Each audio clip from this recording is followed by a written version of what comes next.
Good afternoon, everyone. You're here again with Shannon and Paula with Sage Wellness Connection.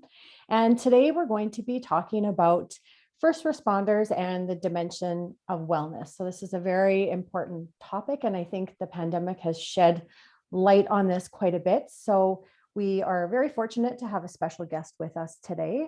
But before we move on to him, Shannon's going to talk a little bit about us and our connection to the first responders. Well, if you've had the opportunity to hear us before, you'll know how we like to talk about our histories a little bit because we seem to start on the same path, even though we didn't know each other at the time. So we both have this recreational piece to our background where we're supporting people to find essentially their wellness through recreation in various aspects. And then we just grew from there. And for whatever reason, our paths just kind of kept on going the same way until we met. And then we really wanted to put that together in a more formalized sense. So we struck out with our human service degree first and then moved on to our psychological health and safety certificate, because that really spoke to that workplace piece and how important it was. But of course, we didn't stop there. We wanted to make sure we had a solid foundation in that wellness piece. So we took our life coaching, but I imagine, and I'm sure Paula would agree, part of our passion has been able to train and teach yoga, because I just feel like that's been a really nice complement to all those other pieces that we have. But I'm sure you're wondering, why would we land here and want to bring out the first responder piece? And I think because it comes very close to our heart, not only for myself. I was raised, well, my dad was what you would consider a first responder police officer. So that's what I remember as a very small child.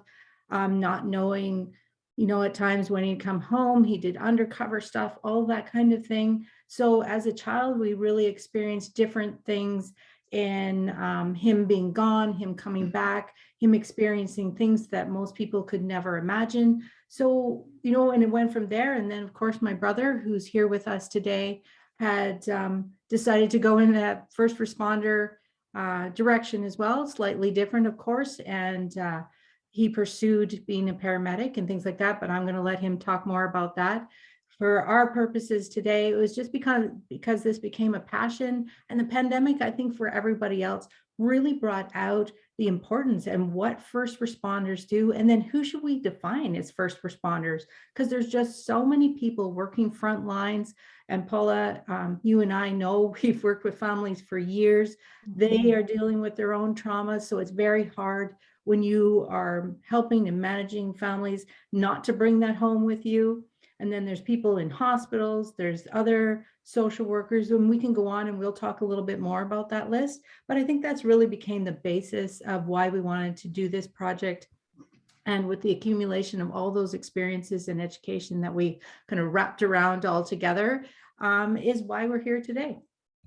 Absolutely. And I think for myself, I grew up with my mother being a nurse, and then she ended up switching careers and she became a social worker, and she worked in child protection for many, many years. And I think it really ended up taking a toll on her. She saw some very stressful and challenging situations. And as a social worker or as a frontline worker in the human service field, you have to really learn how to be able to process that and not just absorb it and carry that on your shoulders. And I think, Shannon, when you were referring to the yoga, I think that's one thing that drew us to yoga as well. When we started out, we were both working in the human services in challenging positions that where we were supporting families and individuals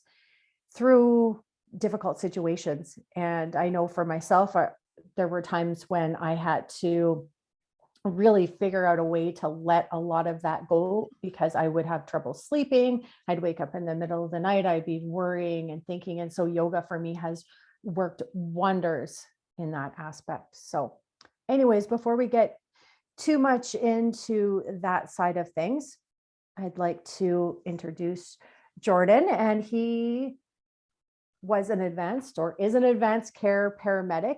And I'll hand it over to you, Jordan, and maybe you can explain a little bit about what you have done in the past and Mhm. yeah, as far as first responders. Great, thanks, Paula. Thanks, Shannon. I'm Jordan Garraway. I'm now into my 50s, which is a little crazy. I spent 31 years working in the emergency care field. It was actually very much by happenstance how I got into the industry. I had left high school, wasn't really sure of what I was going to do. I just happened to meet somebody at adult upgrading school, trying to figure out what I wanted, upgrading my sciences. And he was heading off to an EMT school, he said. And to be honest, I didn't even know what that meant. I did see a show called Squad 51, Emergency, back in the day, but I didn't really understand what the job really entailed. But he insisted, he said he's going, I might as well go too, because I'm just a truck driver, so I might as well move on and up in life. So I took the risk in 1989 and took my basic training. And things have changed over the years, but back in that day, you took basic training, you took advanced training, and then you took your paramedic advanced training.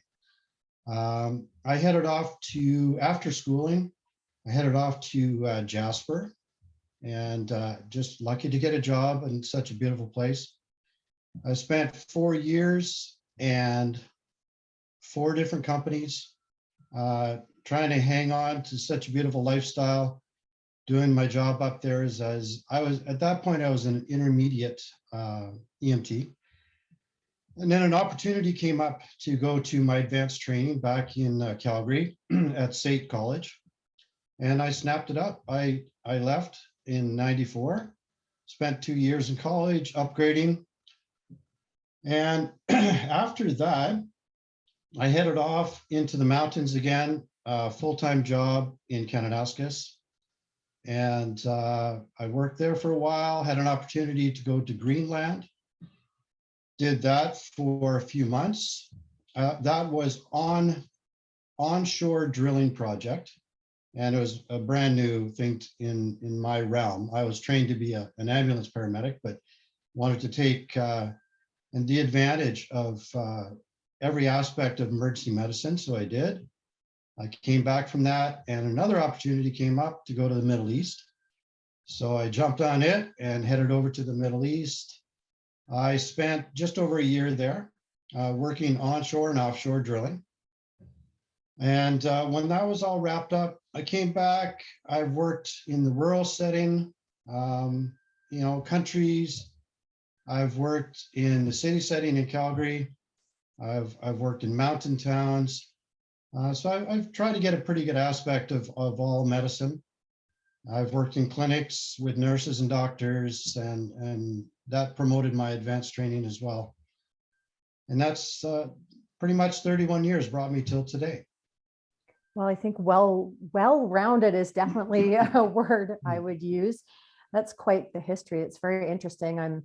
I'm excited to get chatting a little bit about you in regards to your career and your wellness and what that means to you. But before we jump into that, we always like to thank and acknowledge the Canadian Mental Health Association of Alberta for developing the Rural Mental Health Project and for sponsoring this workshop.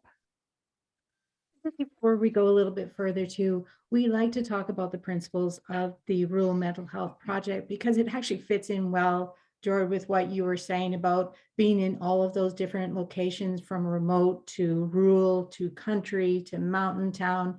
That's where this Rural Mental Health Project is happening. It's in those outside the bigger urban settings to really begin to look and maybe change the stigmas, the biases, the judgments, and just sometimes the misunderstandings of what rural mental health means, but what mental health means in general. And what we really love about the program, though, is it's very community driven. So we're looking at building up communities, not taking away, not sending people always to those urban centers. And we have lots of wonderful people that are within our community. So we really want to make sure that we're highlighting that within this project. And that talks about that strength base, because we have some great strengths here. Not saying we have everything, we know that, because once we start investigating our strengths, of course, we begin to understand what our gaps are as well. But we want to make sure we have a whole community view, because if you're in Jasper to Wainwright to Lloydminster to Kananaskis, the needs are going to be slightly different, of course. So we need to acknowledge that, and even just your accesses to things. And you, of all people, would know that, just having to drive or get people to the additional care that they might need. So you've seen it in that way. But I imagine you also know that working in those settings, you had to be pretty collaborative. You had to know what your other partners were doing within that area in order to provide service for everybody. So I think that's an important piece too to this project. We want to make sure, and we've been doing that through these type of formats, whether it's webcasting or podcasting, where we're highlighting the people that are doing part of that job, and then maybe even connecting them together as well. But I think most importantly, when we talk about this project and talk about those stigmas or biases or judgment, is to get people to understand 5 in 5 people have mental health. We all have mental health. I think the confusion becomes when people think of mental health as a diagnosis, but it's really just, we all have mental health. We have to take care of it based on your experiences, whether that be from work or just life itself. Sometimes that can affect your mental health, and then we have to look for those outside resources. Exactly. I think I say this every time, but I know this is still something that we really need to talk about, that mental health is not equal to mental illness. It is just one aspect of our health. Just like we need to take care of our physical health, we also need to take care of our mental health. And I think there is still some stigma, or just when people say, I'm doing this for my mental health. It's not about, well, I suffer from a mental illness, so I need to do this. It is really just another way to take care of yourself. And I think that brings us to our wellness philosophy that we like to look at. And this is why we're talking about wellness, is because we believe that wellness is about a holistic approach to our well-being, and it looks at all areas of our life and how they relate to each other. We look at the wellness wheel, and there are 8 dimensions of wellness within that wheel, and all of those areas are interconnected, and they're also interdependent on one another. We're not looking to one area only and working on that area only, because we bounce off the other areas as well. And we use strengths in certain areas to help the areas that are a little bit weaker as well. And George, I know that you were a mountain biker and things like that for a long time. So I'm sure you can understand the wheel aspect of things. If you don't keep that wheel inflated to the best way that you can, it makes for a pretty bumpy ride, we'll say, or at least a tougher ride. So we really wanted to make sure that people understood, when we're talking mental health, we're talking about all of these pieces, from your emotional health to your spiritual health to your physical health, because if any one of those is depleted in any way, it's going to impact those other pieces, whether it just adds extra stress because right now your occupation is stressful. And I think that's probably why we really wanted to highlight this first responder piece, because the occupation looks different. I realize the pandemic has opened that idea and philosophy of what is a first responder, but then I think we still need to acknowledge, when we're putting people out in very sometimes dangerous or even where you can't predict always the outcome of it, then you've got to understand that that occupation is a little bit different than if you're just coming to the office every day and working, on paperwork. So we want to make sure that that's why we highlight this, and how can we manage it. It's certainly not to dissuade people from first responder jobs in any way. We desperately and will continue to need those people that are willing to be as courageous enough to do the job. But then we need to know they have this whole wheel too. So it's going to be impacted in various ways. So we got to make sure that it gets built up as well, so it's solid. And when you're mountain biking down that great mountain, that you're not going to fall on your head because you didn't pump up your tire quite the way you should have. And I think this wheel, this picture of the wheel where there's some imbalances and some areas are out of sync. I think when you're working in a very stressful job, your occupational wellness is going to play a huge role in your life. And it can probably throw things out of balance easier than it would if you're just, in a nice, peaceful, uplifting environment all the time, where you don't have to come in contact with people that are in tremendous, stressful, painful situations. It's going to look a little bit different. And so this is just an example of a wheel where some areas are very much in balance, and then some areas are a little out of sync and a little out of balance. And Shannon likes to say that this is what it looks like when your tire is not pumped up enough and that wheel is rolling along and it's a little bumpy because it's just not, it's a little flat. So some areas are going to hit differently than others. So I think what's always surprising to us, and usually most people, that when we give them the chance to do that assessment piece, they're always surprised with what areas they thought they're doing well in. And they hadn't really thought about, oh my goodness, maybe I'm not as fulfilled as I thought I was, or maybe spiritually I'm really still seeking. So maybe I need to do a little bit more work in that area. And they're always surprised. So I think it's so important to make sure that you're always looking across that entire wheel. Absolutely.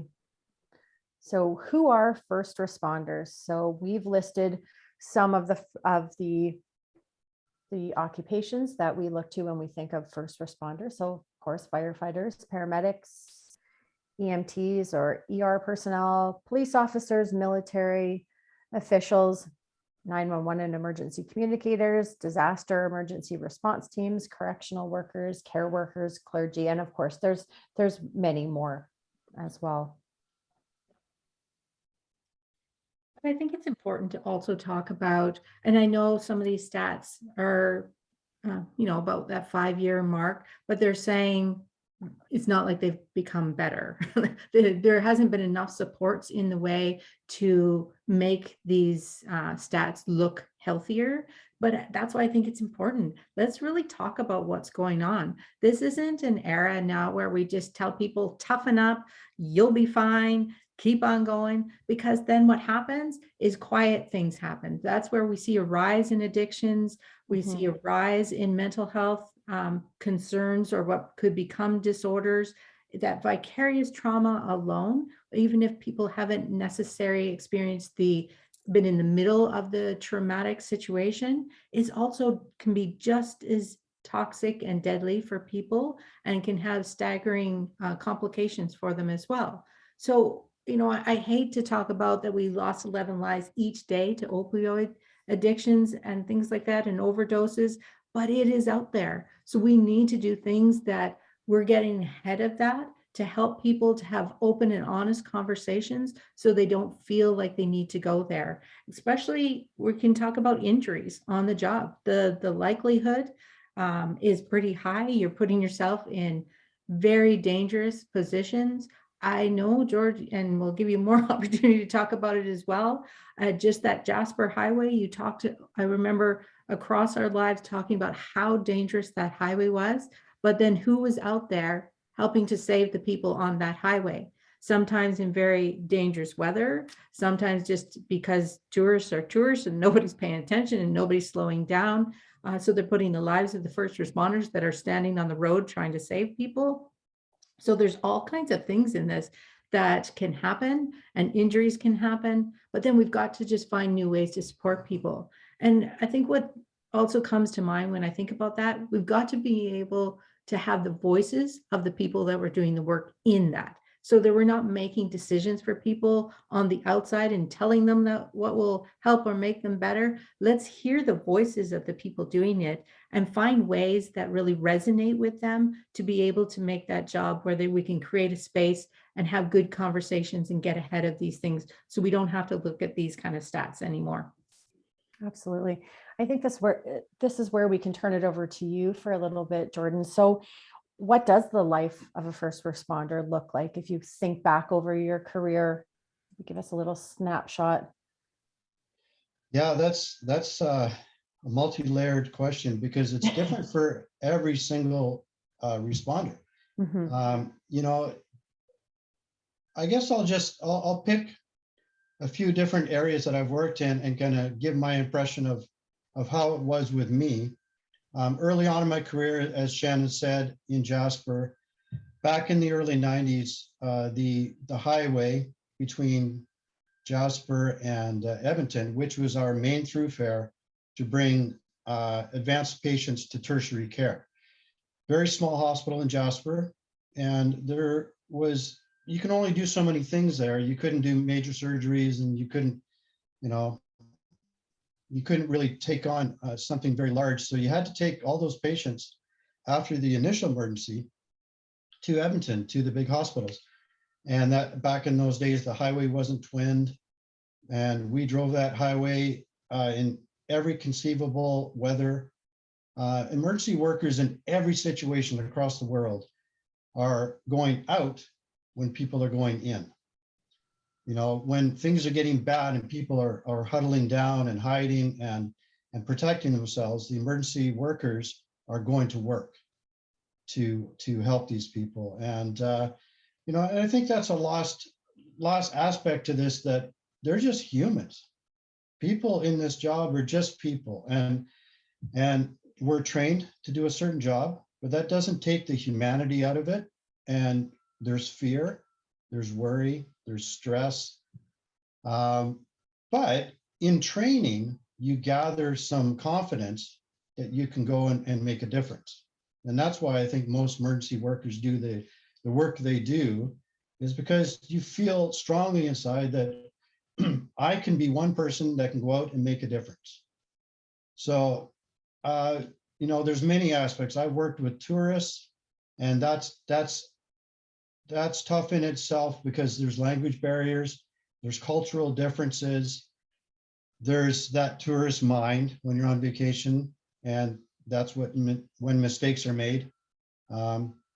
Accidents will happen as long as humans exist. And I guess we like to call them incidents because they're not really accidents, because nothing just happens by accident. There's always a cumulative effect that makes this situation come to light. And if you can predict that a little bit, you can subvert some of those incidents from happening. But as far as the emergency worker out in the field, they have to go into a different zone to be able to do that job. And it's not during the job that there's a problem with emergency workers, from my perspective. We're all trained to do the job. We all have the type of mentality that can get through that call. It's when things settle down, that's when you need the layered effect and the backup and the community and the peer reviews and the family and community to be in place, so you can find a place in your mind and your soul that you feel comfortable with what just happened. I think that brings up such a good point too, as far as you are carrying that. And sometimes you just have to make the best call at the time. So you need to be able to release that somewhere, like you talked about peer reviews, but also sometimes, and I know Paul and I have done this just in the work we've done, where you just need to debrief with somebody, just be able to release what just happened, so that you're not carrying that when you go home.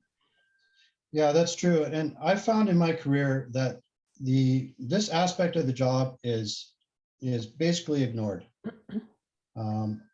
In services, in businesses, in school, in and amongst your peers, it's really not addressed.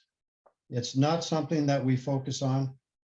A lot of it has to do with, you're so busy that you're doing call after call after call after call. And then you hit the end of your shift and all you want to do is just go home. You don't want to stay and have a debrief about everything that ever happened. And to be honest, you don't have to debrief every call because a lot of it becomes a normal situation in your medical life. But it is not something that is addressed very well. And I really think that when you start school, when you start your emergency training, that should be instilled right from that moment on. And it's something that the colleges fail to do still. And because they shouldn't leave it up to your family to debrief you. No, That's not their role. No, you know. because again, then that might be a piece of your then carrying on that vicarious trauma. You're putting it onto someone else because you're trying to get it off your shoulders from everything you've seen and heard, but you don't want to put that on someone else that is not in the field and really doesn't know how to handle it. No, that's true. And very few of us ever brought it home. And that's where some of the problem lies, is a lot of first responders, because you're not able to talk about it at work. You don't have a system in place. There's some systems, but they're just not very well developed. And we don't bring it home because we don't want to lay that on people who aren't trained to do the job, who wouldn't understand what you just went through. And it's not their burden to shoulder. And so you end up burying that. A lot of those calls just go down, and then you move on and you do another call and another call. And then there, like you say, the mental health in the emergency field, that's the ticking time bomb for some people. And it's not recognized very well because we're really good at poker face in this field. And you have to be to get through the call. But in your private life, it can explode when you least expect it. And I imagine that poker face that you're talking about can look like healthy detachment in a way, but it's not healthy detachment when you're actually, you're acknowledging that many people just bury that, which so brings us back to the layers, because I think we can talk about that a little bit later, but what happens to the body, to the mind when we're burying all that stuff, for lack of a better word. But before that, let's go back a little bit to detachment, because I think that's something that it's another word that people kind of misinterpret. Detachment doesn't mean that we're just disconnecting.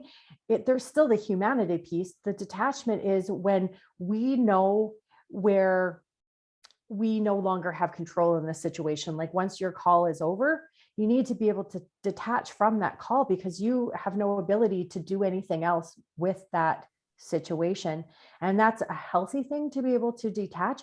But I don't think that is something that everyone just knows how to do. I agree that needs to be taught when you're in school, how to be able to do that in a healthy way and not feel guilty about that. Yeah, I agree, Paula. And I think the best practitioners and the most stable practitioners I've worked with, whether they be in the medical field, the police in the field, fire, it doesn't matter, nursing, are people that had life skills before they entered the job. Mm-hmm. If you're entering the job as a 19-year-old, you haven't developed many life skills, you haven't had an opportunity to really understand yourself first before you get into this field, then you're learning along the way who you are, how you're handling situations, and your support network may be not as big as someone who's a bit more mature and has had life skills prior to entering the field. And I think, like you said, you have to be able to detach or you wouldn't be a good practitioner. You just could not do the job. If you couldn't let go of that last call and move on to the next one, you wouldn't be very effective. And I think the people with the well-rounded lives do quite well. If they have family support, a good circle of friends, if they had a community where they're part of, if they have a good healthy regimen that they follow, if they have things they're studying, because keeping your brain active is always important, feeling confident that you could go to any medical call and feel very confident in your skill set. Because some people get into this and they really don't, they stop learning the minute they get their license. And that would lead, I would think, to a lot of stress, because you're entering a call that you're not 100% sure about what to do. And that would be another compounding factor to having a very tough outcome. Absolutely. And I think we underestimate what stress can do. For sure. And I think this is why we thought it was important to bring this visual into this conversation, because there's nothing wrong with stress. Sometimes stress gets us to act and, bring up, whether it be that energy, that motivation to be able to do the job you need to do. Our worry is the moving over to the other side, a bit like what you were saying, Jord, around if you're not prepared for a call, if you haven't had the opportunity to practice that or whatever, you're probably on the other side of that stress realm, which every once in a while, okay, that's okay. Maybe that teaches you, okay, that motivates you, that, well, I've got to be continually learning so that I feel confident, I feel prepared. But if you're constantly thrown to that other side, that's where the body can't exist. It can't stay there all the time. That's where we begin to see illnesses. We begin to see a use of addictions of some fashion in order to bring it back to what would feel more like a status quo. So that's why I think it is important just to understand there's nothing wrong with stress, and teaching people, often if you're involved in whether it's performing arts or some type of sports, whatever it is, when you're younger, it starts to build that understanding of what good stress looks like, how do we manage it. So I almost feel like we need to back up there so that we don't have 19-year-olds entering into what could become a very high stress job without any previous things to draw from. Yeah, because I think with stress, you really need to know yourself. And I think for many years I ran in that piece where I was overwhelmed.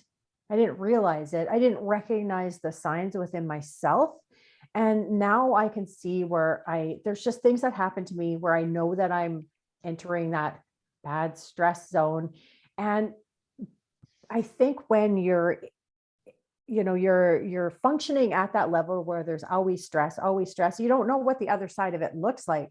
So it has to be taught so you can recognize it before you get into that high stress zone, and understand how to bring yourself back. Like, I think that's what you were talking about, Jordan, is how you bring yourself back, what you can do. And I think that definitely leads us into that next piece about what you can do. And you talked about many of these things already. Kind of doing our job. Awesome. Here. Yeah, exactly. But I do think one thing I wanted to, before we move on too far here, is you brought up about having good community, having a good family, like support systems around you, all of those things. But we can't also deny that sometimes all of those good things we have around us can create stress, can bring burden, can bring all of those things. And how do you not also bring that back to work? When you're in a high stress job and you've got stress outside of that job, then we've got a double impact. We talk about a backpack, but this might feel like a back end loader or something on your back instead, if you're dealing with a high stress job and then you have stress outside of that. So I think that leads us well, in many things that you were talking about that we also need.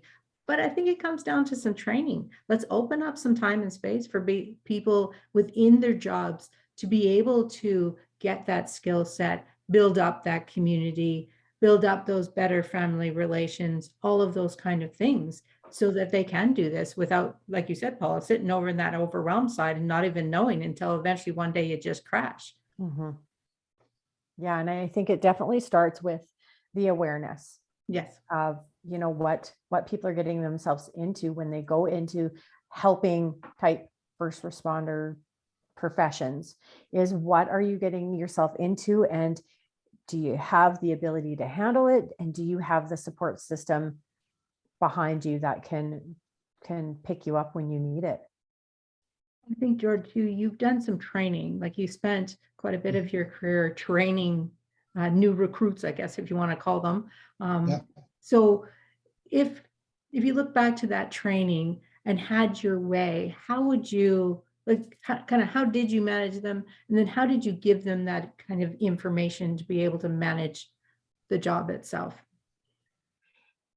Well, the first thing I always did with a student was get to know them as a person, regardless of their medical acumen and their background. I wanted to know kind of where they came from, what their home life, not, they didn't have to give me specifics, but just kind of what the framework was at home. Were they a single person who just lived in an apartment and they'd have nobody to talk to, very few friends? My field tends to draw in kind of not lonely personalities, but personalities that are able to be on their own, because our job is done a lot on our own. So you have a lot of that type of personality that enters the field. So quite often I would get to know them first, just over coffee, or take them to the gym and do a workout and just get an idea of who they were first. So I could kind of tailor make their training, because not everybody takes up the training equally.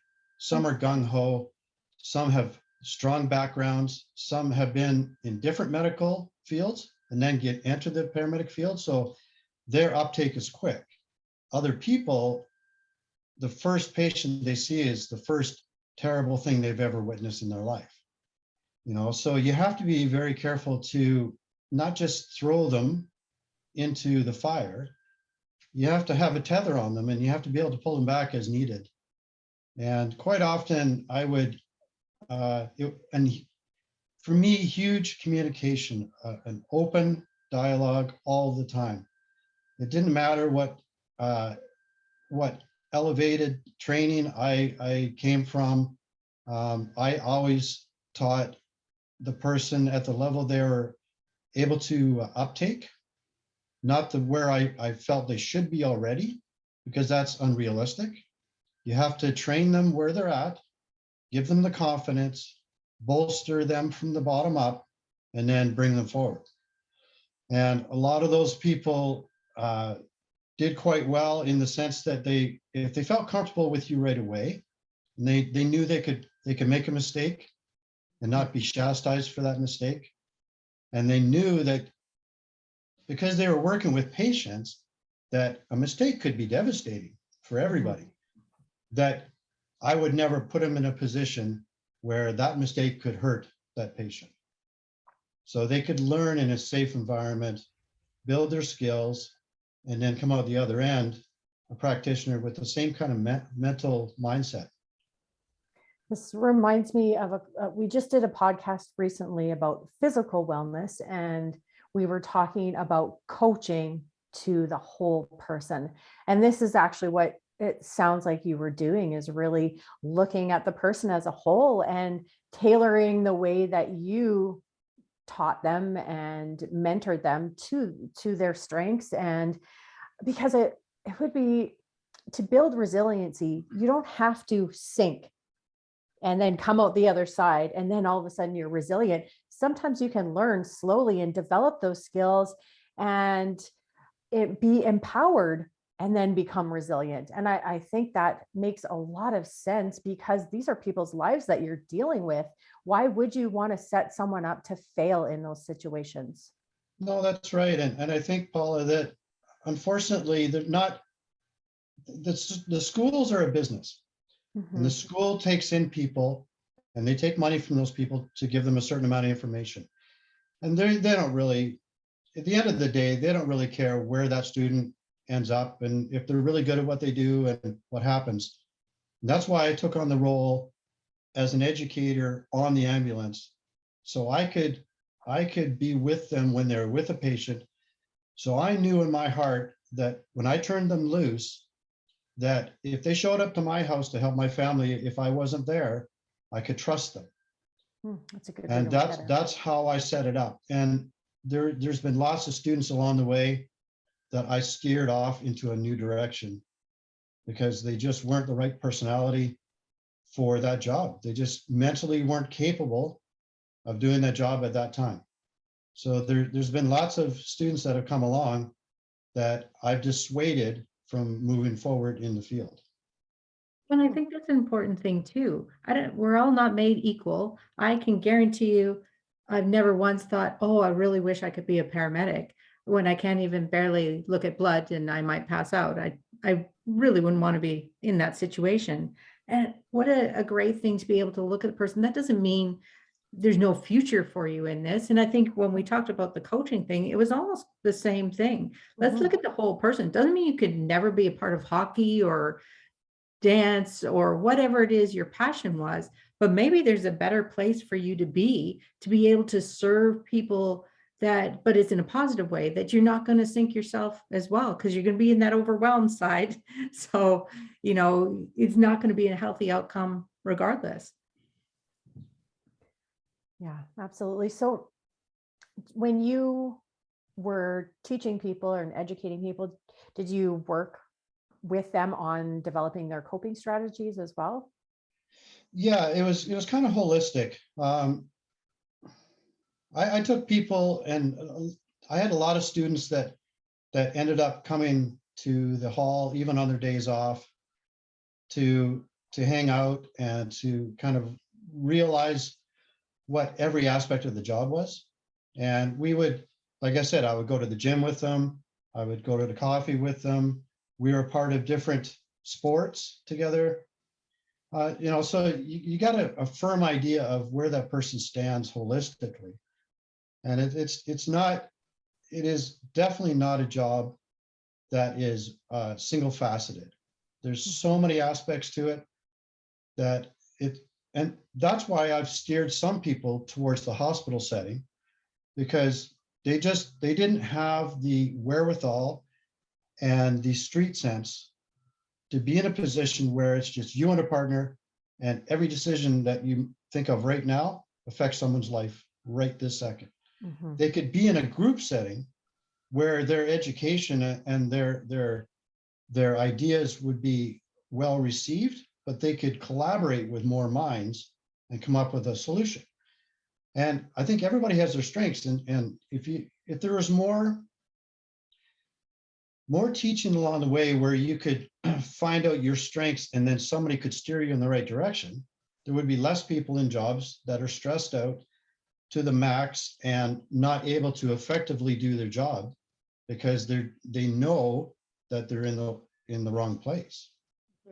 And I think that would be our hope, even going back to this coaching thing, stepping that back into children as well. Let's teach them some of these strategies early. Let's teach them that your choices, even in if you educate yourself, doesn't mean that's where you have to land. Maybe this is just a part of your journey. And if you have a certain passion that can maybe be realized, it just might look different. But you're right. When we look to strengths of people, if we can start doing that, we're not saying you're not good enough. No, you're good, but this is where you can be great, is over here.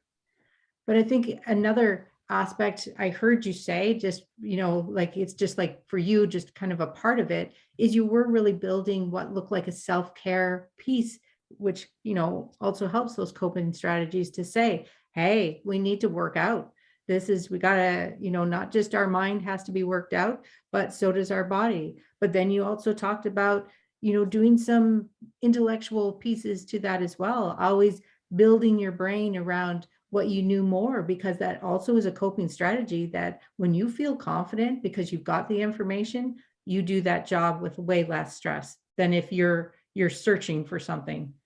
Well, and that's a two-way street too, because another reason I took students is so I could stay updated with the most recent information. The further you get away from school, the further you get away from the cutting edge information.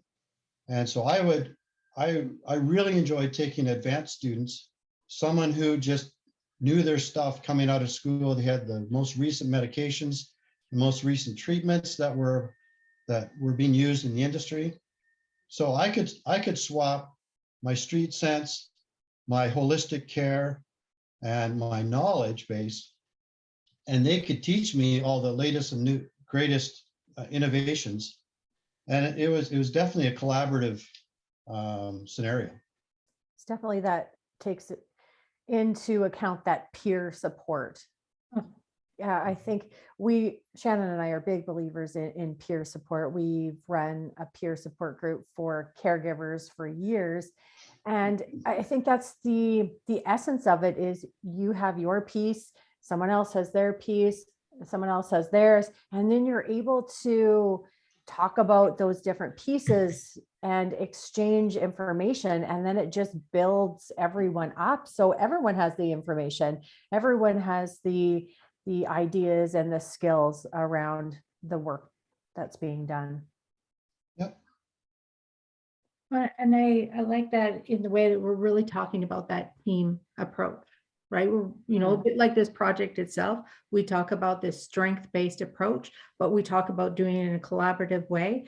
Same thing. You're saying, okay, you've got the latest and greatest, but here's how you put it in real life. But you learn from it. You don't just dismiss it because, oh, here we go. Somebody new, they think they know everything kind of thing. They do know some things. They have some things to bring to the table. But how do you translate those new innovations and put them in action in a real time sense too? Mhm. Well, and I've always found that the best practitioners were the ones that knew when not to treat a patient. Hmm.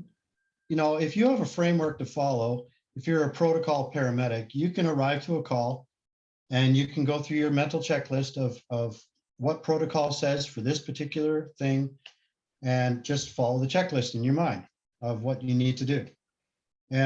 But the problem is humans are all different and they don't fit a protocol necessarily. So some of the best practitioners I've ever met arrived to a call, treated the patient first, not their ego. That's the big one. You don't treat your ego where I want to do all these procedures today because I want to be this kick-ass paramedic. They arrive and they go, you know what? This person with breathing problems, the first thing they need is someone to grab their hand, have some human touch, calm them down, sit them up, and see where they're at that point. And quite often you'll find that their situation diminishes drastically just by making contact and taking a few moments. You're not hurting them medically. You're just trying to find out how serious this really is. And a lot of times you can subvert having to do the advanced treatments, which in the end are not good for the human body, and by doing the basics. And the problem with advanced care practitioners is the more skill set you get, the more you want to use it. You have all these fancy techniques and you want to use a surgical technique on the next patient, and you want to use the 86 drugs you have in your kit. But you may go to a call and you might not need any of that. You just need a good, calm presence and some common sense. Well, the word I'm thinking of as you're talking is humility. You're not going in there trying to be that superstar. You're just taking a step back and doing what needs to be done, really scoping out the situation and taking a look at it for what it is. And I think that's really important, because that superhero type behavior, someone is going to burn out so fast if they're trying to do that all the time. Yeah, that's right. Miss the essence of that person, right? This is that true look at holistic care first. You talk of Maslow or whomever about those basic needs being met first, and just that basic interaction, human interaction. I know, even with some of the families that we have supported, sometimes it was more just to be able to have a phone call or a conversation or somebody calm in the room. That's what they needed first. We didn't need to have intervention in and everybody coming in and we got to get the children out of here kind of situation. Sometimes we just needed somebody to be calm, hear what they have to say, and then let's make decisions. That is that essence of holistic care for sure. That's exactly what I was thinking, Shannon. It's that listening ear. It's not always about the 5 actions you're going to take because you can see the potential and you can see the end result. Sometimes you need to take a step back, take a breath, and then do what needs to be done. So let's talk a little bit about the workplace stigma around mental health and well-being. I know you said that wasn't taught a lot in schools, but what was it like actually in the workplace? Early on, it's actually it's evolving over time. Early on in the early 90s, it was a very much a bravado-filled man's world Mhm. where you had to be tough and you had to be mentally reserved, and you didn't show weakness because it just wasn't accepted. And a lot of paramedics were stationed in fire departments, and they learned through that period that we're really two different entities. The fire department is a team of people that work together for one objective. Paramedics go off, just two people in an ambulance, and solve the problem, the puzzle, on their own. So Mhm. they're really different entities. So they started to split apart. And it was in some ways a good thing, because you didn't fall prey to that man's bravado and the hero status. And if you watch TV too much, it looks like paramedics are supposed to be heroes. And Mhm. but that's really not the case. A hero is someone who does something above and beyond their ability set with no training. We're trained to do the job. So you're not being a hero when you go to an accident scene and you extricate a patient and you do what it takes to extend their life. You're doing what you're trained to do. And I think the word hero really has no place in our industry. Mhm. I think you're just a caregiver.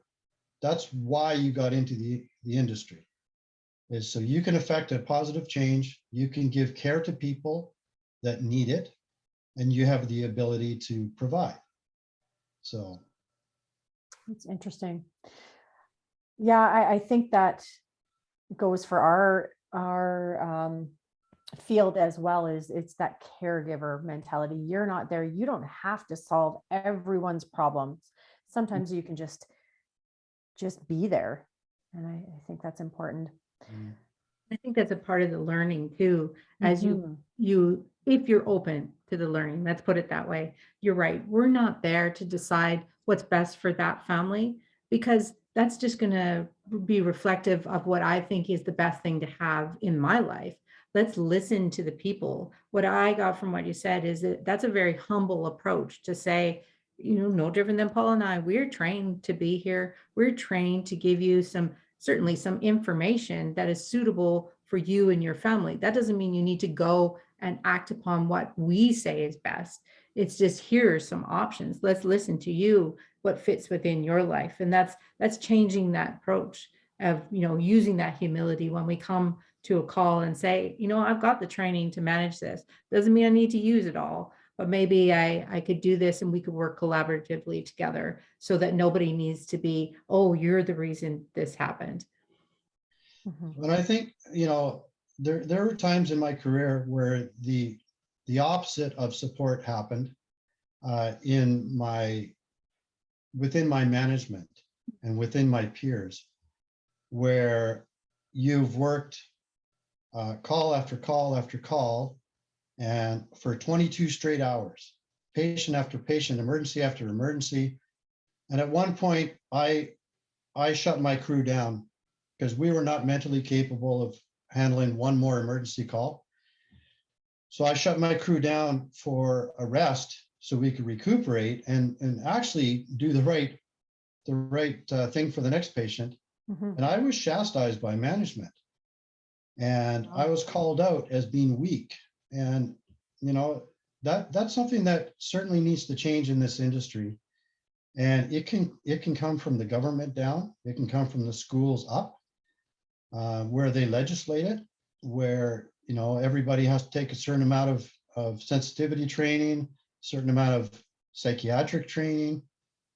Shannon and I were lucky enough to grow up in a scenario where we were exposed to the psychiatric community on a daily basis through Mhm. our mother. Yeah. And we got to learn very quickly how to deal with different mindsets, people coming from a completely opposite aspect of life than you are. So it's just, if the training's not there previously, I think we're falling down as an industry by not providing that for practitioners. So is that, Go ahead. so is that trauma informed practice piece, is that becoming more prevalent? Are people being trained? Are they aware of their, when they're experiencing trauma, or is it still not quite talked about enough? I think maybe just because the generation that's out there now working, starting in the industry, are probably a bit more aware of that anyways than my generation. I think the dialogue is there probably more just peer to peer. As far as in the management setting, it's still something that is a long way away from becoming standard practice. Interesting. So, I think there's truth to it. I think that, what I'm happy to see is now, whether it's been because of the pandemic or whatever it is, that the conversation around mental health across all the different fields, but definitely first responders became a highlight in that as well. And we begin to hear stories about, maybe people that weren't supported as well as they could be. Because I think of a project that they were doing in LA with police officers, and the whole intention with the project was to bring that mindfulness piece, that space where people could come and say, I can do some work for you today, but a bit like you said, you knew you had to shut your crew down because they potentially could kill someone because they're not able to do the job. And that was the intention of this project, is to say, if you're coming in, I'm glad you came in to work, but let's have a little conversation about where you actually at today. Are you in a mental space to be able to go out and do the policing that we need? Because we know this is going to be stressful, but they weren't going to have repercussions, because they said, I could do paperwork today, but I had such a tough night with my family last night. This is what's going on. I just need time I can do paperwork, I can do whatever, but I can't go out in the field.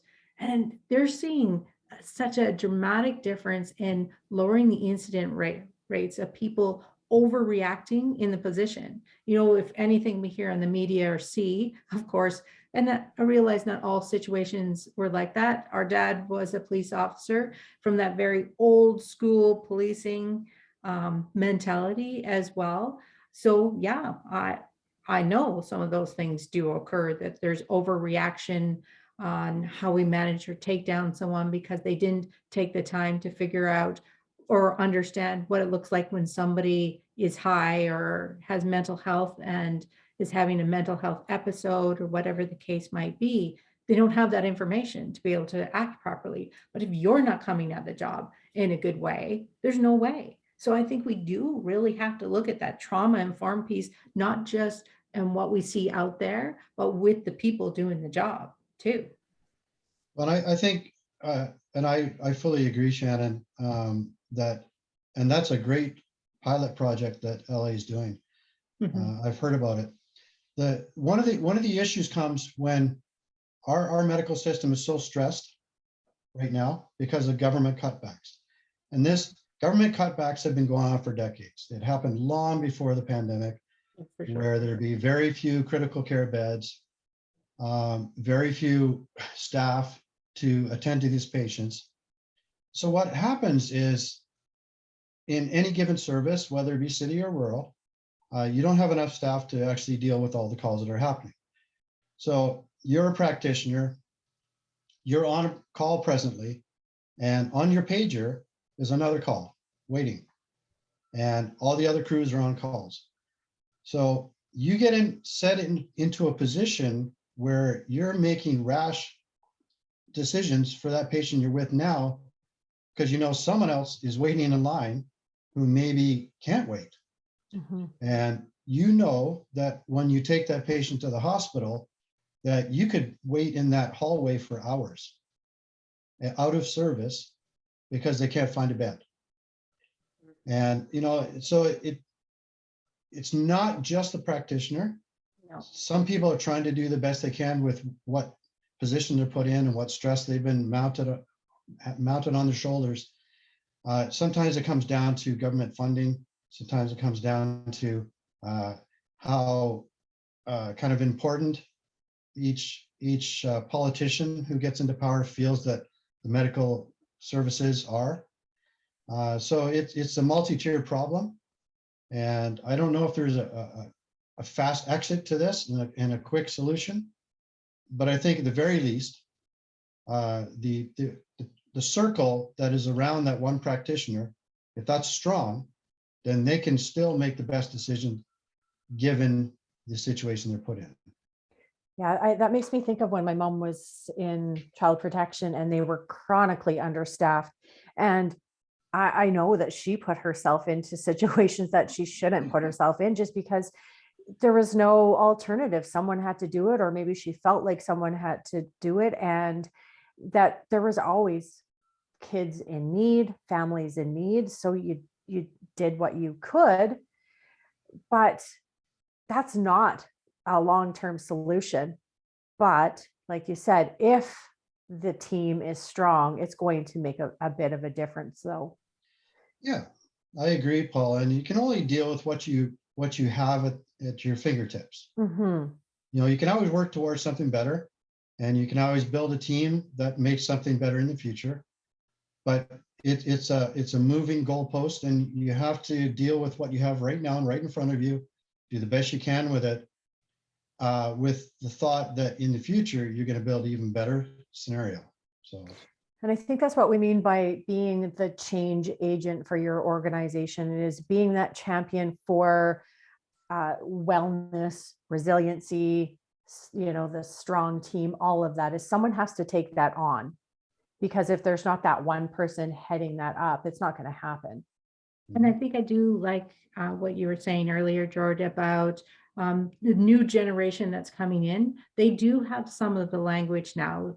Paula and I, we did a young athletes presentation, wellness presentation, and it was certainly a difference about kids knowing some of the lingo and the language, but not just knowing, oh yeah, they're going to tell me be mindfulness, they're going to tell me to do some breathing.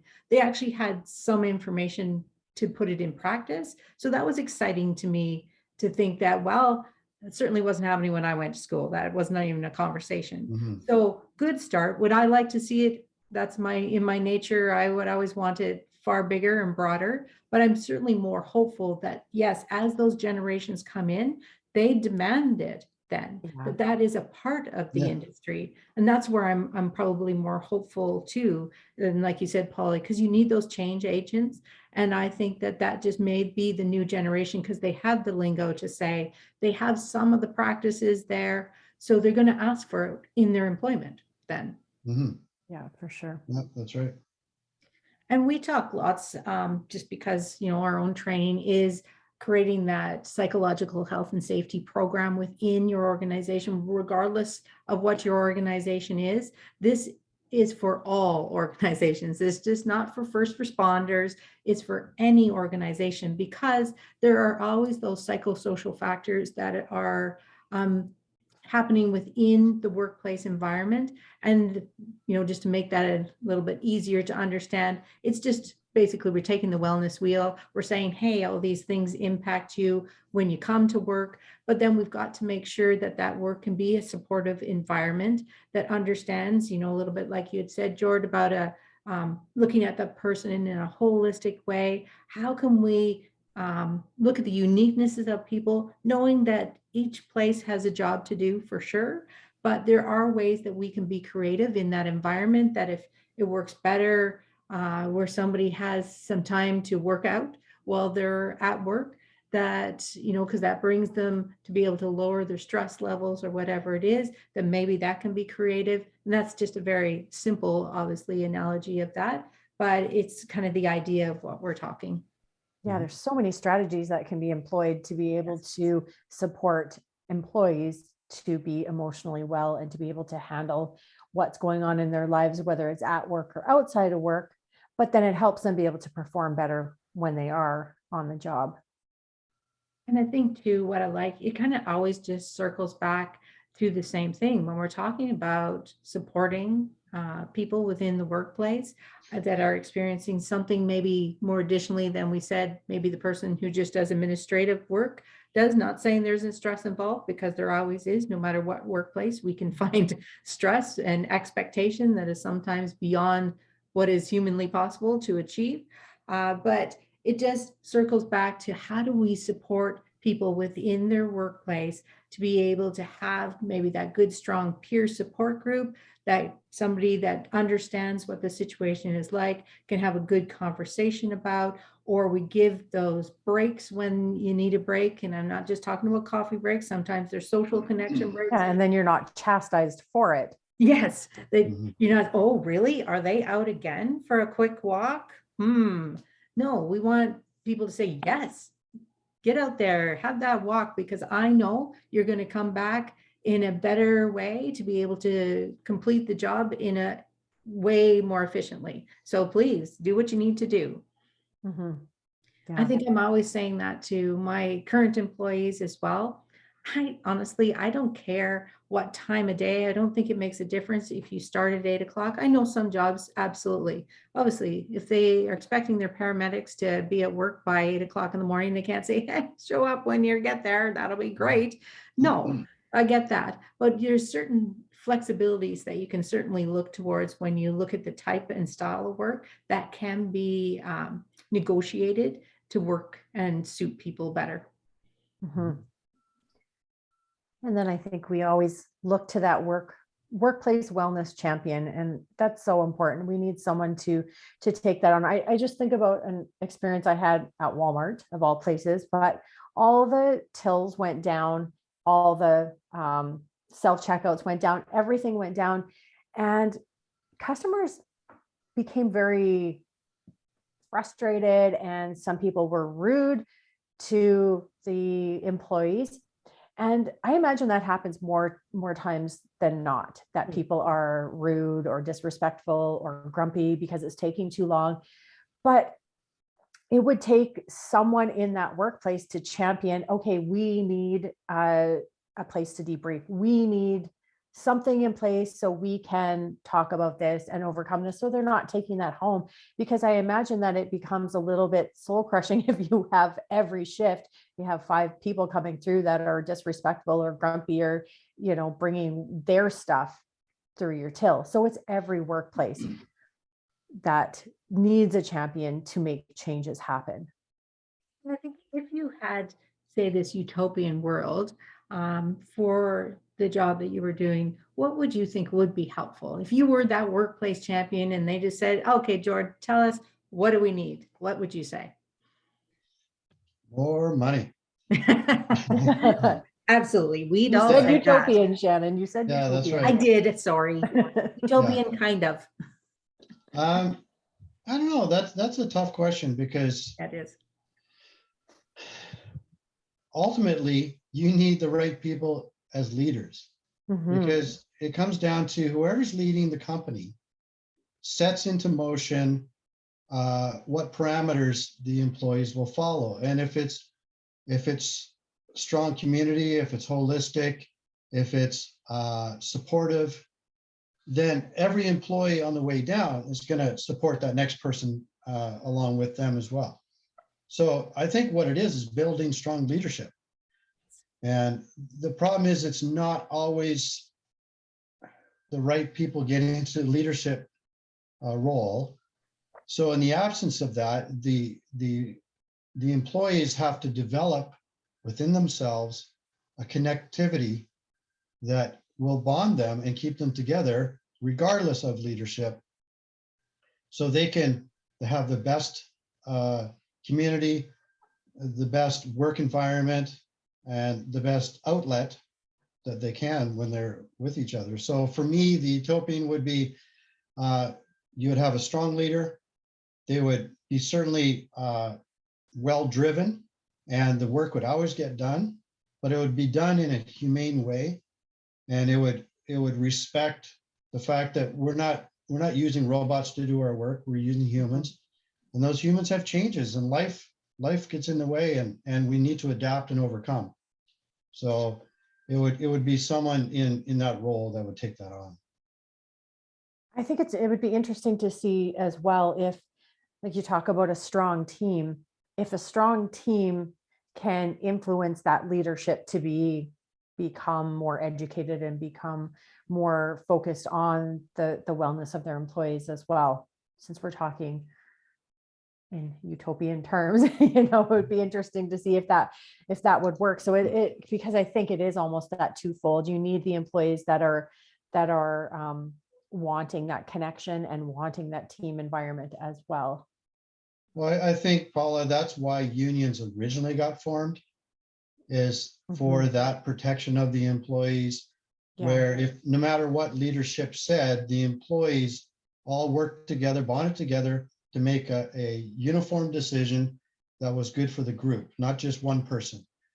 And as long as the union stays at arm's length and allows the employees to work within that structure, then I think it's a positive.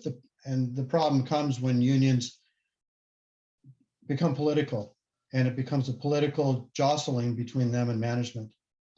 So I think if you don't have a union, you at least you have employee group like kind of meetings where you can get together and make good quality decisions moving forward for the whole group. And I think in any of the education, of course, that we've done around the human services, there's not one piece of research that wouldn't deny it is about leadership. Absolutely. It's setting the tone for your organization. It's doing the ripple effect of your right from the top leadership down to you, your frontline people. Obviously, it is the ultimate of direction. But I think we also learned is any good leaders of the past, if you read any of them, they'll say the same thing. They don't need to be the smartest person in the room. They just need the smartest people in the room. So, or the driven person in the room that wants to champion that. They are just there to give them the time and space to be able to do that. And, bring something forward to say, I do the job. It's like you said, when you're out and you're training people, you're looking to that person of who and what they're capable of. You're just not looking that you come to be a paramedic and this is what it is. No, we're human. So good, strong leadership will open the door for other leaders to come up in whatever piece that they need to come up in. And engaging the people, giving them voice is the key to people buying into something. If we just tell people how to do something, they're never just doing it. No, we need to give them voice, and we need to be able to just hold space. And you're right. I haven't really thought about it that way, is that leader doesn't have to be the smartest person, but that's exactly it. You just have to, employees want to feel like you have their back, that a leader has their back. And I think that's huge, just being able to be there for the employees. And I think what's funny in that, I guess ironic, funny, whichever way you want to put it, it is what people tout as some of the most successful leaders are the ones that say that. They just need good people in the room that understand people, and then they'll be successful. But we've talked a little bit about the workplace piece, and we just wanted to maybe, just filter that back a little bit to the individual themselves, because you're right. We're talking utopian worlds there for a moment, that if we could. It's not unrealistic though. It isn't. I don't think it is either. Obviously, you and I have championed this and made our voice heard in many aspects about the importance of that, and that you will get stronger, more committed employees by putting those things into practice, and more effective employees as well. We have probably splashed all the research we could around and in front of as many people to show the difference of effectiveness, efficiency, all of those kind of things when you support people in the mental health and wellness and well-being realm. But of course, today we're just here talking a little bit smaller scope right now. And there is absolutely, and I truly, with all my heart, believe in that workplace wellness piece. And when given the opportunity, I will continue on that bandwagon for sure. But I think we also want to look at what can you do individually, because we can't. You got to stay with what's in your control at the time of when you're working and when situations happening. So we just when we filter that down to the person,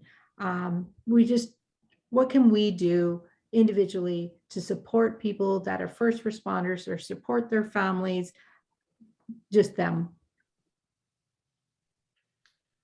I think from my perspective, individually, so you're talking the general public, what can they do to be supportive? Is, to be honest, the media doesn't help.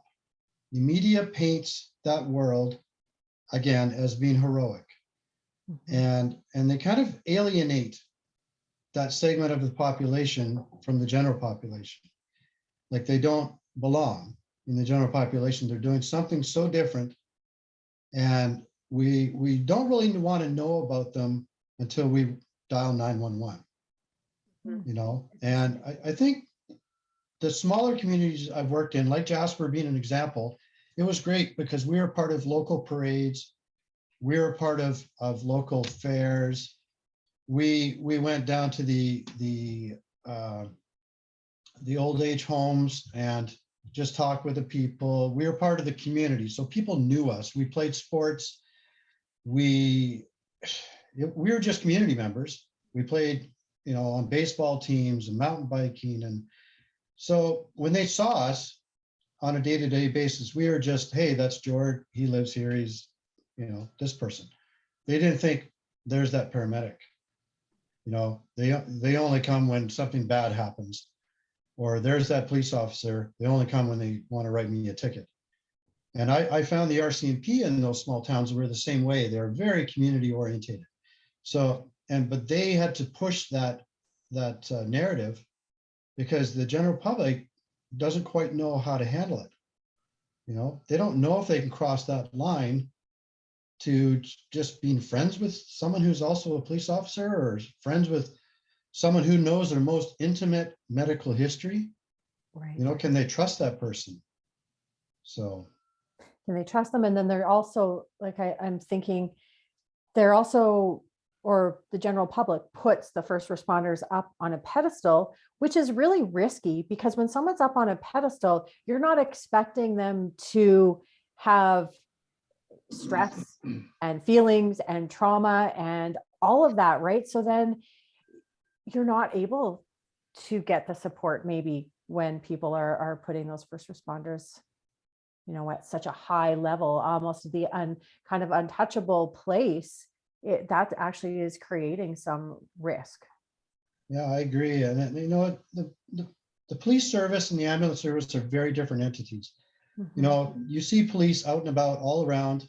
Everybody's worried about, oh, am I speeding? When you go past one, you don't think about, oh, I wonder how their day is. How was their night? Where the ambulance service, we're like ghosts. You hear our sirens, you see our lights, you pull over, we go by, and then you don't think about us again, unless that you get called to someone's personal situation. And so you can kind of miss out on a bit of that familiarity and community, because you are kind of that ghost in the night. You just come, you fix a problem, and then you disappear. And it really takes hard work to stay part of that community when you're in that situation, because a lot of people don't really want to know what you do on a daily basis, because they know it's just not good. So it's hard work, and it takes effort. But what I like about what you're saying, though, being a part of the community, it really does humanize people. And then when we know people more personally, we're more forgiving. When people are maybe not perfect, because when we've got them up on that pedestal, you're right, you're going to fall off it at some point. You're going to make some mistakes. Things happen, or even if it's not absolutely a mistake, it's just the nature of the situation isn't going to pan out well. People are more forgiving when they know a face.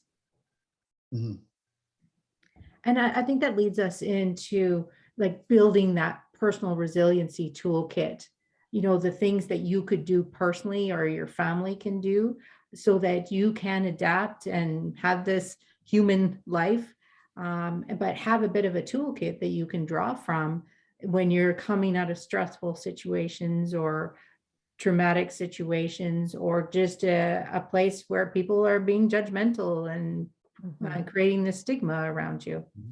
And some of that toolkit would definitely be the self-care pieces, or the activities, like connecting to your intellectual wellness by your learning, your physical wellness by going to the gym, and all of that. But I think that other piece that people forget is what you're saying, is getting out there in the community and becoming part of it, because that is building you up, and that's a growth piece as well. Yeah, I agree.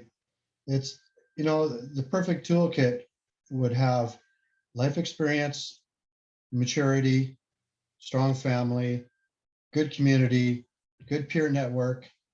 It would have a physical outlet, a mental outlet, a spiritual outlet, but not everybody has everything they want in their toolkit is the problem. And I think, I think we have to, in my mind, we have to slow the process down, because if you want to go be a plumber, you are with a mentor, a trainer for like 4 years. And they slowly build you up. They slowly give you little pieces of the puzzle. And then you become good enough where you can go on and you're mature and you can do that job on your own. Our system still is a little bit haphazard, where you can come in at 18 years old and come out the other end at, say, 21, and they just turn you loose. And there's nobody there to keep mentoring. And it's certainly a problem. And I think that the way to do that is build a place for your mature, say in my industry, mature advanced paramedic to stay on as a mentor. They're not full-time. They're not there necessarily to do every call, but they're there to mentor the new people forward. And I think that would be a strong way of kind of building up that toolkit. Well, it goes back to that champion. Really, that's what you would be doing, is having that person that's going to champion some of those things for the other people coming in. And I think it just leads well into the fact that as we keep promoting this peer support system, I think that would be the idea behind it, that you have to have the champion to keep the peer support group or system together, because otherwise that's just an added job to those that are just new and beginning it. So that would be a very hard task to take on as well. But people, you're right, that have been in the industry, done it for a while, if they're there and they're brought in a intentional way to continue to be that support system, to guide people through that, and then pass the torch on when the next person, I think that makes perfectly good sense. Well, I think about us, Shannon, it's not just an accident that we have. Someone said to me that I have lots of hobbies, and I know you do as well, but it's not by accident. It comes out of an intention to live that holistic life, but also because we didn't want to burn out in the jobs that we had, and we needed to have an outlet. So all of our painting and plants and yoga and working out, all of that is intentional. And I think that's what we try to bring to our employees as leaders in our industry, that we try to let them know that, like, what are you doing for yourself to be healthy? You've had a really stressful week. What are you going to do?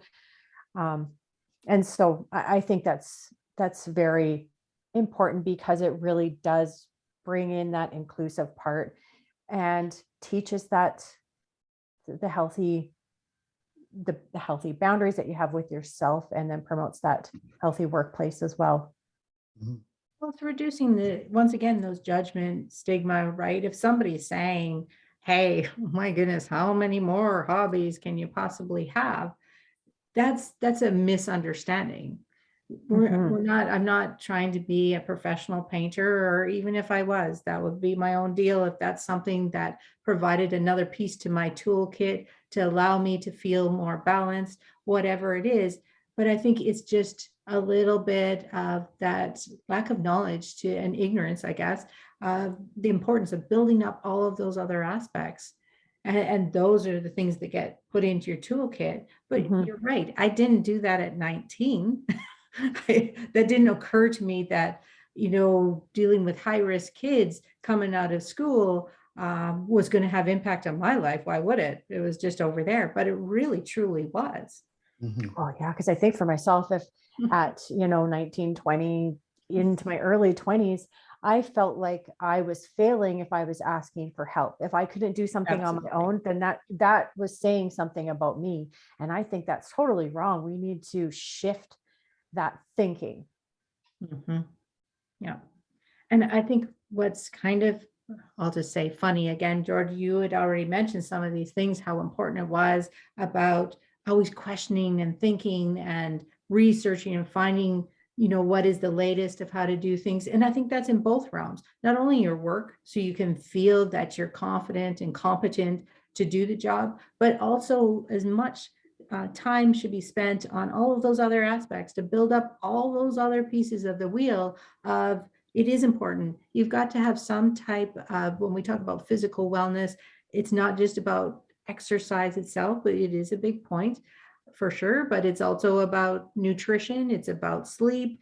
It's about knowing when you need to step back and give yourself a little space of silence, all of those things, and not have all this input coming at you. So I think, when we're talking toolkits and things like that, that's probably an important piece, right? That we've got to teach people as we move along. Yeah, and I think unfortunately we wait too long. Mhm. We leave it up to adults to start to learn these things. Yes. And these items should be taught to kids from 3 years old on. And that it's not easy to all of a sudden as an adult with a lot of bad habits to suddenly go, okay, I need to fill my toolkit and I need to have more things on the go and I need to learn more and I need to be more spiritual. And if you had a great family and they had a lot of influence in your life, I think that's super important, but not everybody gets that. Life's not fair. So I think it comes down to, again, our schooling system is failing in that aspect. Our governments are failing to provide that. And it leaves people in the lurch and they end up in situations that they can't handle. They don't know why. And it's not necessarily just their fault. Mm-hmm. So I think that, if we could build these things all the way along from the very beginning, then we would have better, broader, more well-rounded people. And, it would be less about just the job. Everybody has to do a job to some extent, but it'd be more about what impact can I have on the world? Well, Shannon and I talk about this when we talk about work-life balance. We like to think of it just as balance overall, that you can't just have, balance in work and then balance in your other part of life. It just has to be an overall view of how you're living your life, that you just want to create this life, whether it's at work, at home, out doing whatever it is. You're just always living that one type of life. And I think that is what the 8 domains really speak to, is that overall picture. And Shannon said that we worked with the young athletes, and we do see that things are changing and evolving. Kids are learning things younger, but on the other side of things, we still have to reduce some of those stigmas, because it can be like knocked out of you. I don't know. I can't think of another way to say it, but if you've learned this at a young age, people can kind of stomp you down a little bit if there's still that belief that we don't need to be mindful and we don't need to have this resiliency type toolkit. It can change as you get older. So I think on the other side of things, we still need to work on reducing those stigmas. So the young people that are coming up into the world, they carry that with them and they still understand that and believe that that is important when they get into the workplace. I think an interesting thing, I was just talking to a young man who's recently graduated. He's working in what would be, I guess, like a first responder, that type of, he's not a paramedic or a police, but he's in that hospital setting where very difficult patients to deal with. But he's very clear that how many hours he can work in it for his own mental health. And his boss was, even though in the industry, still not, was actually kind of upset with him as to why he wouldn't take this job on full time. Mhm.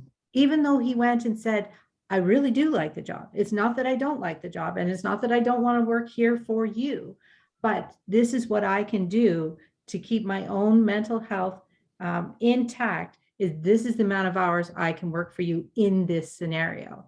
And she did not understand it. And so that shows us there is more work to do, for sure. Yeah, for sure. Well, I mean, you think of myself, I work part-time in my other job for a reason, for Mhm. my own well-being. And it's not because I'm, maybe privileged or lucky that I'm able to do that, but there was a reason why I had to advocate for myself to be able to work part-time. Mhm. And so, yeah, that was a challenge to be able to get people to understand why I was doing that. So you're right. There's still work that needs to be done. Obviously, that's why we're here. Mhm. Yes, and hopefully getting that message out. And really, what I like about it is discovering how different people, what their work has looked like, what their experience have been. Because I think having those conversations is what helps develop something different for our new people coming into the workforce, and no matter where it is that they land. But I think ultimately, you did bring up some great things about being really engaged, and you will be more engaged in what you do when you're confident about it.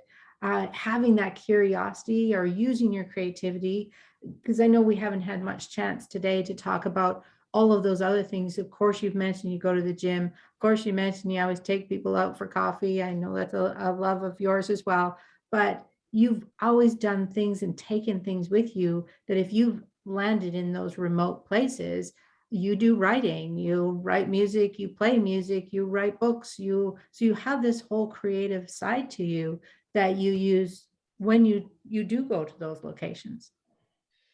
Yeah, I think that's super important. And again, everybody should do what feels right to them. I do what feels right for me. And for me, being able to release creatively keeps me very, very centered. That's kind of my spiritual place I go to.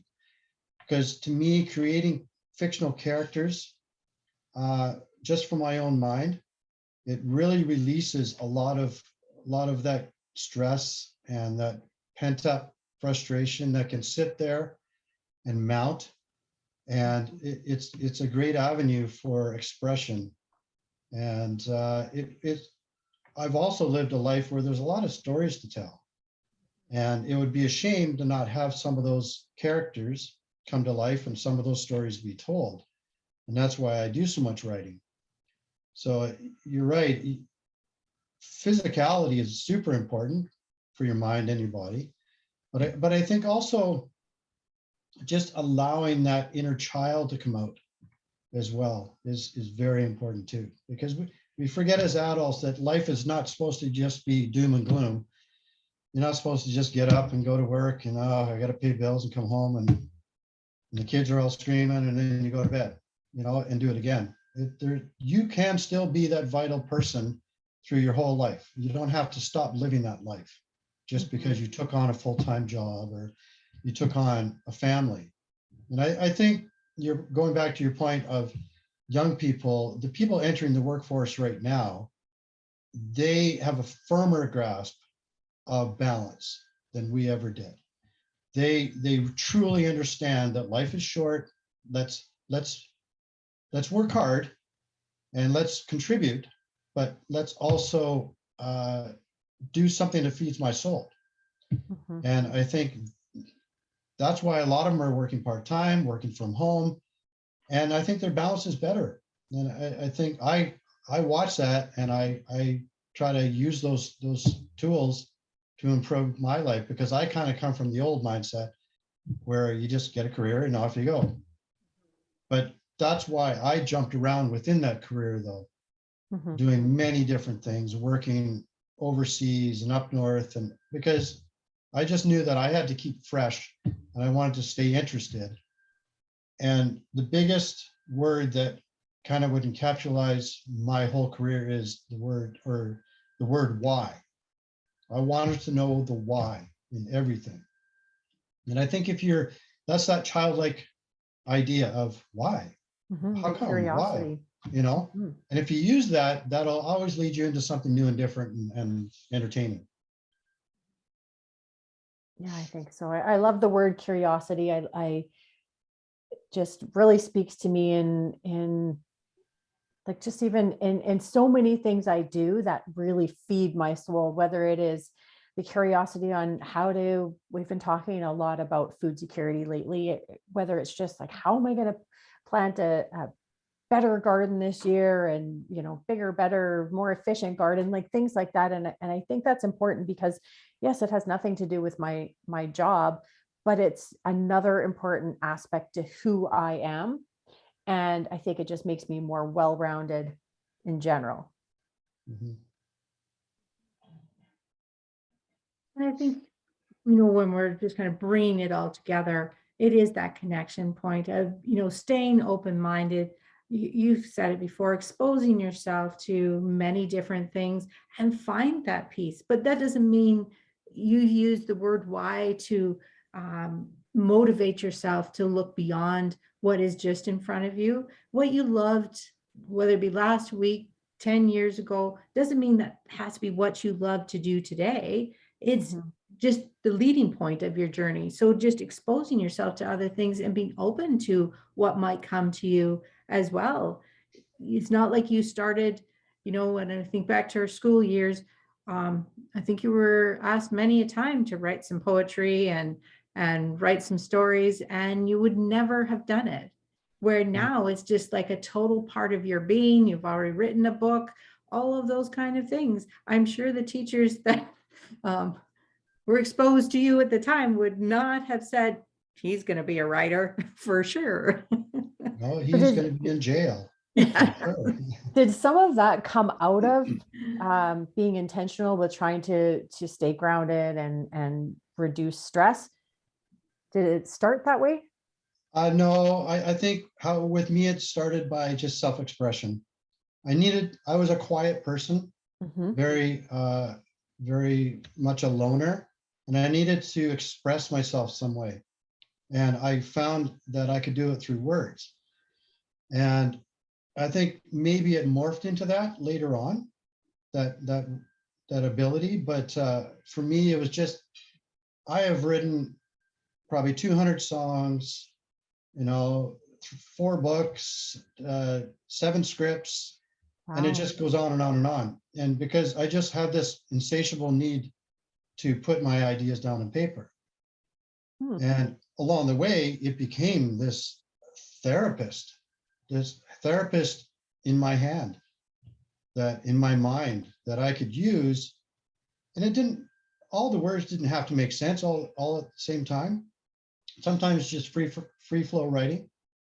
And once you have it out, then you look at it and go, oh, well, I guess I was feeling this today, and I can tell by when I'm writing for a character, if they're leaning a certain way, sometimes I think, that's more about me than it is about them as a character.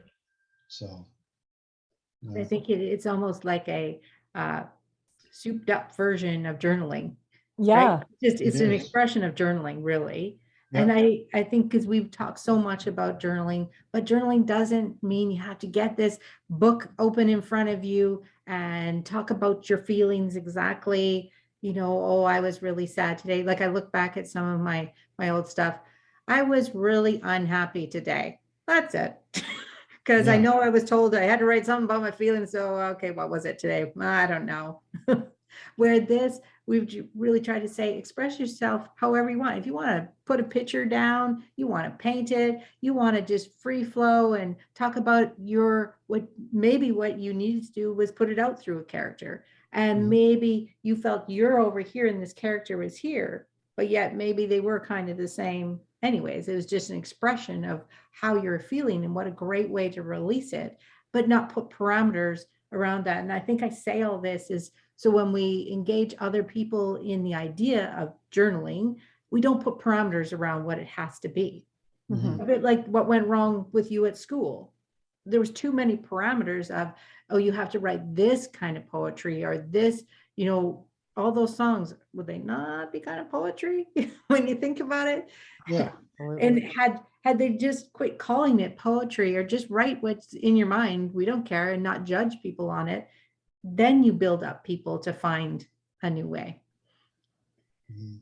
And I And think I there's, think, no, go ahead, sorry. oh no, I was just gonna to reiterate here on our slide that there is no right answer. It's not a one size fits all solution. It really is finding that outlet that works best for yourself, and just have an outlet in general. That's really what we're saying. Find an outlet, have something that you can use as a tool to just let go of things that are piling up on you. Mhm. I think too, um, we talk about that we come maybe from different culture of understanding than maybe some of the new generations coming in. But yet, if we look closely, our dad wrote books too. He wrote for like articles, things like that, as a totally different outlet from, and the person he was over here as this investigator or policeman, this tough guy that could beat up anyone, was not the writer. So that's why it's so important that you are modeling for the kids and people around you that you can express yourself differently. Even if you've been given a role in life, you can change that role. And I think because he was, such a person that really went after all experiences too, that translated into how we've led our lives as well. Yeah, I agree. And not everybody can be a Renaissance person and do 50 different things in their lives. And that's okay. I think it's just acknowledging what type of person you are and being okay with that. We hear from the media that the person you are today is not who you should be. There's always something you can change, be better at, do more of. And the acceptance isn't there. And I think a lot of people would want to try something, but they don't feel confident in doing that. And I think we just need to learn to listen less to the external forces and more to ourselves. Yeah, I agree. I know that was me for sure. I had all this creativity inside myself that kind of manifested as like an ADHD kind of personality, because there was this creativity, but I didn't think that that I really was creative, or that I could do any of that. And then when I just kind of stopped with the self-judgment and that negative self-talk and just let myself do it for the joy of doing it, like painting, for example. I mean, how many times do I paint over a canvas? I think it's just the act of actually putting colors on canvas that I like. But it doesn't always have to be in such a box as I am a painter and I'm going to fit into this box, or I'm a writer, I'm going to do it within this box. I think it can be what it is for you. Yep. I think those are all great things, when we talk about toolkits and things like that, that we can put in there. It doesn't need to be elaborate. It's just finding the things that, speak to your soul, as we've said lots today, that can lead you to maybe reduce some of that anxiety or stress, whatever it is you're feeling. But I do think that there's a place in reflecting about some of the things we've done. We're reflecting to see, are there other supports? Are we now in a position that we've just experienced so much? We need to reach out to other people. And we're not always saying this needs to be in a clinical sense, but I'm also not taking that away either, right? Let's reduce that stigma of offering services to what people need to be able to build them up and maybe find those passions that support that whole piece of the wheel. Mhm. Yeah, because it is so multi-dimensional, that wheel, that sometimes we might just need to go to the gym and work out. Sometimes we might need to paint or write or whatever it is, but sometimes we might need to actually talk to someone to explore what we're going through a little deeper in a safe environment as well. Or sometimes, like my daughter said, next time I come home, remind me to get my trumpet. I've been a little stressed. I think I need to.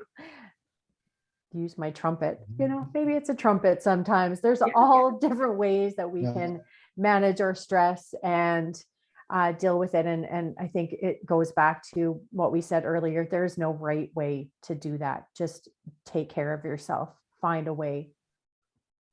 And I've always felt that in my 3-decade career, I felt way more stressed outside of my job than I ever did inside the job.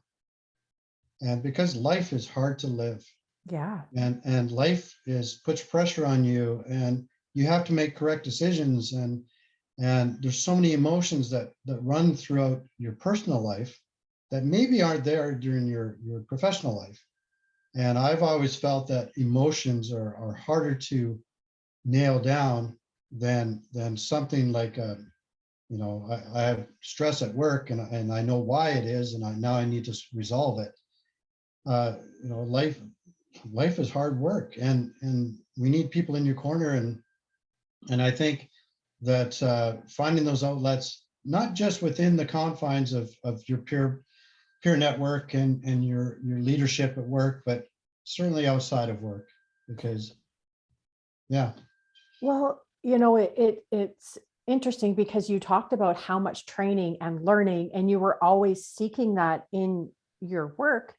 So it makes sense that you would say a lot of the stress didn't come from that area because you were purposefully learning and growing and developing. And so then we have to do that outside of our jobs as well, because why would we know everything?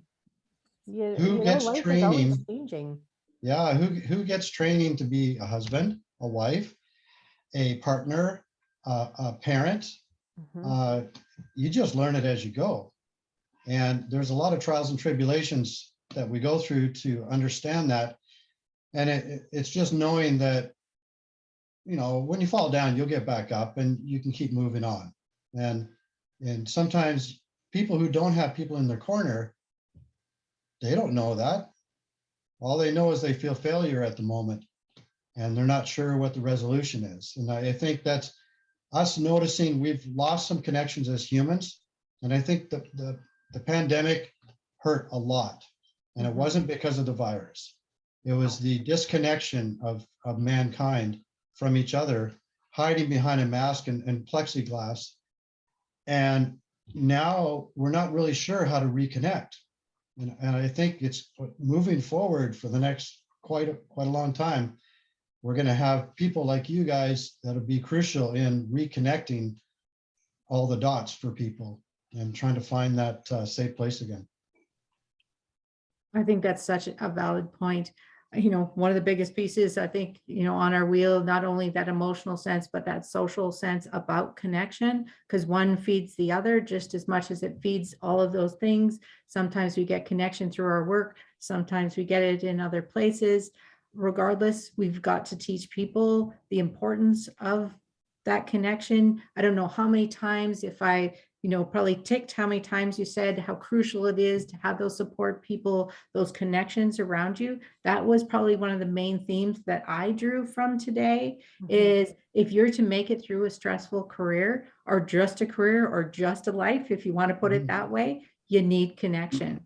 So we've got to start helping people right there and offering opportunities for that to happen again, and finding it in a safe way, reducing some judgment.